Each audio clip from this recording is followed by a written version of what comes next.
Welcome everyone. Today we're going to discuss one more story from Canterbury Tales.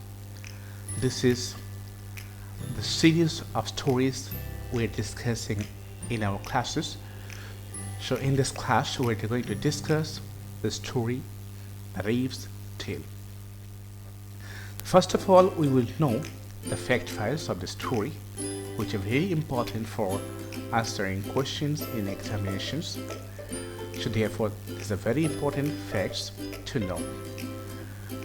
Before starting this class, if you haven't subscribed our channel, please subscribe our channel and stay tuned to us. This is the third story told in Geoffrey Chaucer's The Canterbury Tales. The Reeve, named Oswald in the text, is the manager of a large estate who reaped incredible profits for his master and himself.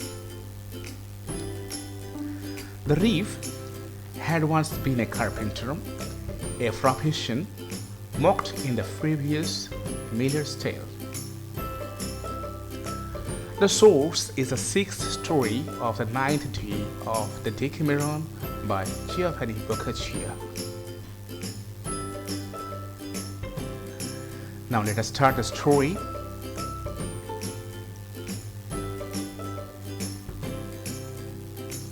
Symkyn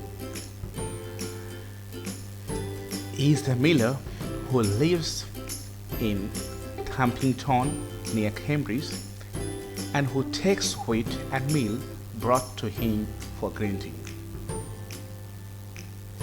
Symkyn is also a bully who cheats his customers and claims to be a master with a sword and dagger and knives. Here we'll see a comparison with the coulter in the Miller's Tale. Symkyn and his wife are extremely proud of the fact that she is a daughter of the town clergyman.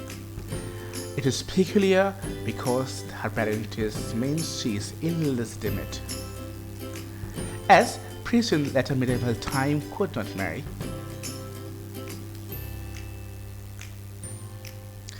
Then they have a 20-year-old daughter, Malyne, and a 6-month-old son. When Symkyn overcharged for his latest work, grinding corn for Solihull, a Cambridge University college, also known as King's Hall. Later, it became a part of Trinity College. The school's steward was too ill to face him. Two students there, John and Aleyn, originally from Strother in northeast England, are very outraged at this latest theft and vow to beat the miller at his own game. John and Aleyn hold an even larger amount of weight than usual and say they will watch Symkyn while he grinds it into flour, pretending that they are interested in the process because they have limited knowledge about grinding.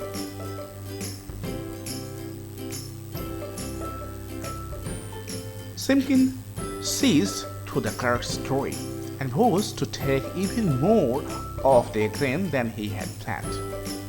To prove that the scholars are not always the wisest or cleverest of people, he unties their horse, and the two students are unable to catch the horse until nightfall. Meanwhile, while they are away chasing their horse, Symkyn the miller steals the clerk's flour and gives it to his wife to bake a loaf of bread. Returning to the miller's house, John and Aleyn offer to pay him for a night sleeping there. He challenges them to use their rhetorical training to make his single bedroom into a grand house.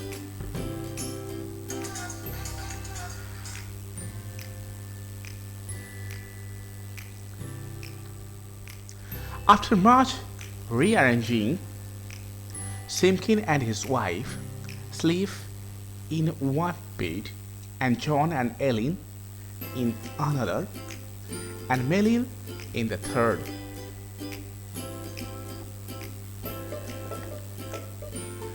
The baby boy's cradle sits at the foot of the miller's bed.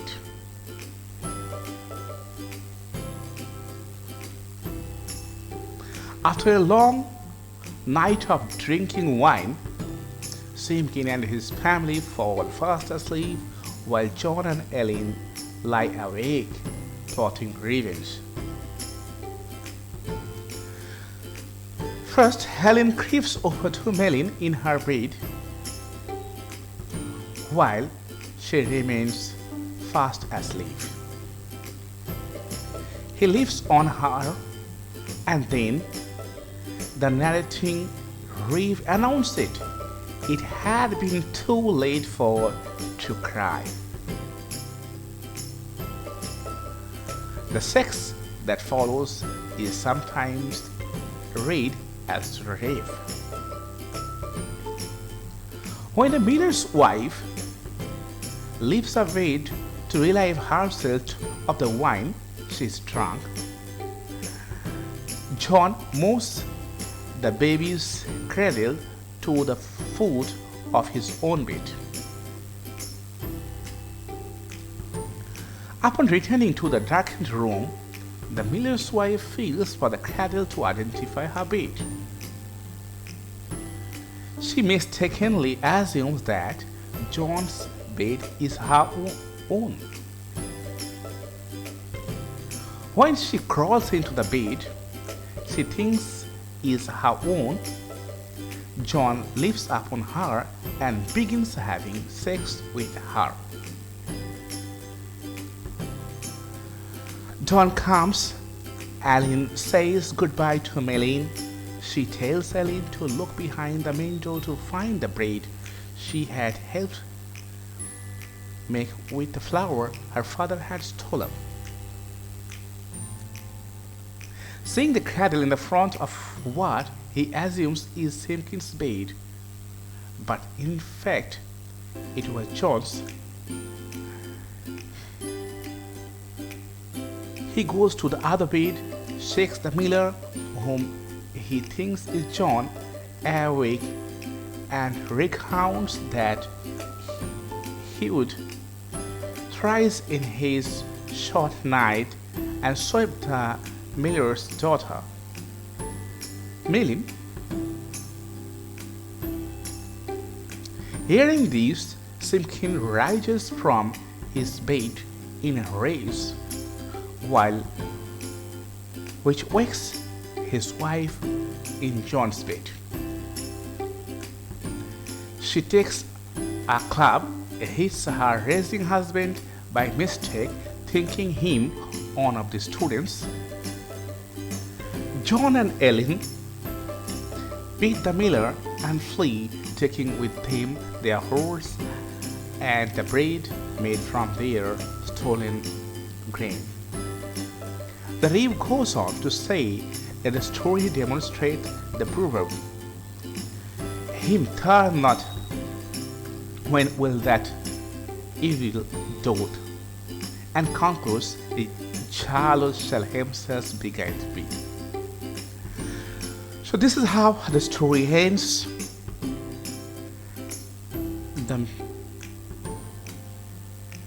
The story gives a very interesting topic. I hope you have enjoyed this. Thank you.